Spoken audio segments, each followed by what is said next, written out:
हाँ जी, जय श्री राम। क्या हाल चाल आप सबके। थंबनेल तो आपने देख लिया होगा। तो आज हम बात करेंगे कि आपको किस कंट्री में जाना चाहिए 2025 के अंदर, कनाडा वर्सेस ऑस्ट्रेलिया।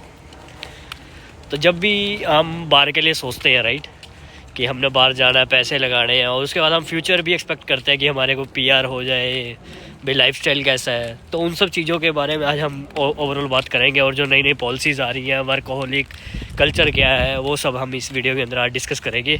और इवन वेज रेट डिस्कस करेंगे कि आप अपनी ट्यूशन फीस और अपने एक्सपेंसेस मीट कर सकोगे नहीं कर सकोगे, उस सब की भी बात करेंगे। बाकी आप पीछे आप मेरे व्यू चेक करो, व्यू कितना प्यारा है ना। तो मैं स्पेशल यहाँ आया, मैंने कहा चलो कोई नहीं, व्यू भी एक बढ़िया है, व्यू भी आपको दिखाएंगे साथ में।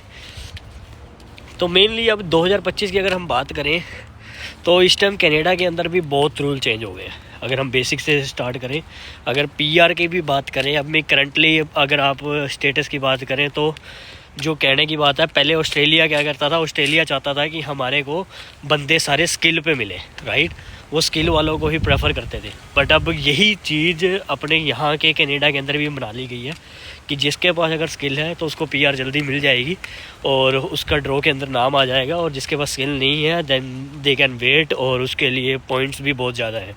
अगर इस बार कनाडा की बात करें तो पहले जो स्कोर CRS पे चलता था 450 के आसपास, आज वो 545 पे है, और 545 किसी के लिए मीट करना score is not an easy task. तो मेरे को लग रहा है अगर इन दोनों चीज़ को अगर आप देखो तो मेरे को लग रहा है अगर आपके पास स्किल है तो वाई नॉट ऑस्ट्रेलिया, राइट। और रहे तो भाई इन्वायरमेंट की बात रहे और इस सब की, तो कनाडा के पास दो चीज़ें तो हैं ही हैं, साफ़ हवा, साफ़ पानी।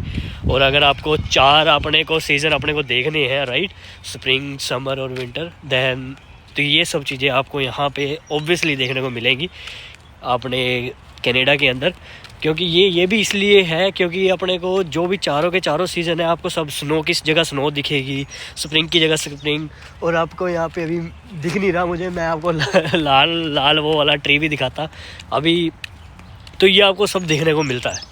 पर अगर वहाँ की बात करें अपना ऑस्ट्रेलिया की, वहाँ पे ऐसा नहीं होता, और वहाँ पे कहते हैं कि रेगिस्तान वगैरह भी ऐसा कुछ है। और बाकी रही उसकी बात अपना वेज रेट की बात, तो यहाँ पे मिनिमम वेज रेट है 17 कनाडा के अंदर, और वहाँ पे है अपना 23, और इससे ऊपर ही मिलता है। बट इस चीज़ को हम इसके ऊपर नहीं कर सकते, लेकिन जो कॉस्ट ऑफ लिविंग है वो कनाडा के अंदर कम है एज़ कम्पेयर टू US और ऑस्ट्रेलिया।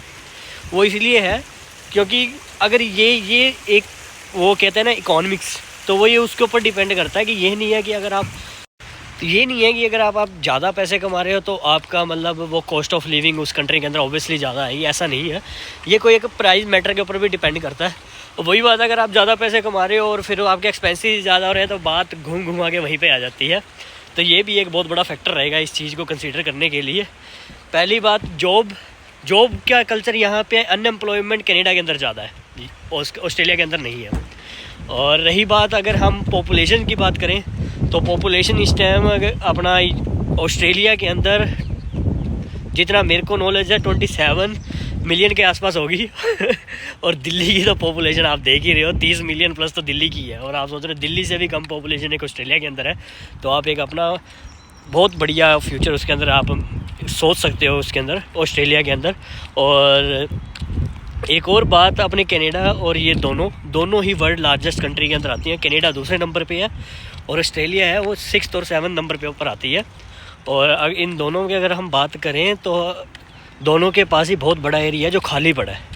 हमारा जो कनाडा है वो जुड़ा हुआ है किसके साथ, अमेरिका के बॉर्डर पे लगता है। और जो अपना ऑस्ट्रेलिया है वो भी कोस्ट साइड पे ही लोग बसे हुए हैं, सिर्फ 100 किलोमीटर के दायरे के अंदर ही लोग बसे होते हैं, और बाकी सब एरिया खाली है। और ऐसे ऐसे कई एरिया है जहाँ पे तो अगर आप रास्ते में कहीं फंस जाओ, इवन कनाडा और ये दोनों के अंदर ही यही चीज़ है, तो आपके पास जो नेसेसिटी कहते हैं ना कि अगर एम्बुलेंस की ज़रूरत होगी तो क्या पता वो भी ना आए।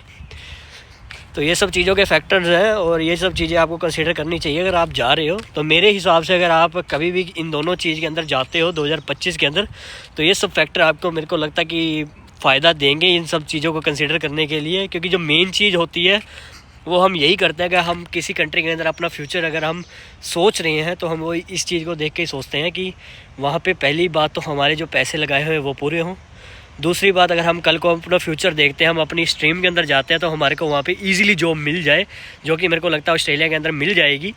तीसरी बात, और हमारे जो घर बनाना है और वो बनाना है वो सब हम इजीली बना लें, हमारी फैमिली सेटअप हो जाए, तो ये सब चीज़ों का थोड़ा सा फैक्टर रहता है। और जब आपको वहाँ इन्वायरमेंट ही अपने देश की तरह लगता है, और एक सबसे बड़ी बात गाड़ियों की, अब वहाँ पे गाड़ियाँ आपको इंडिया जैसी मिल जाएंगी, महिंद्रा स्कॉर्पियो मिल जाएगी, एसयूवी मिल जाएगी, पर यहाँ पे कनाडा के अंदर नहीं मिलेगी। यहाँ पे फोर्ड की अलग गाड़ियाँ होती हैं, इवन की फॉर्च्यूनर भी यहाँ पे नहीं है।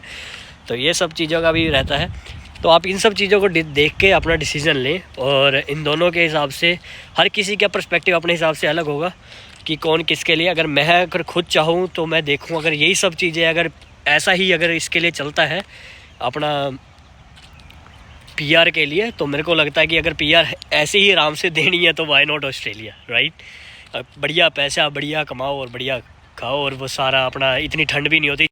और अगर आपको वीडियो अच्छी लगी हो तो चैनल को लाइक, सब्सक्राइब और शेयर तो करना भूलना मत, और ऐसे ही बने रहे चैनल के साथ। Thank you so much.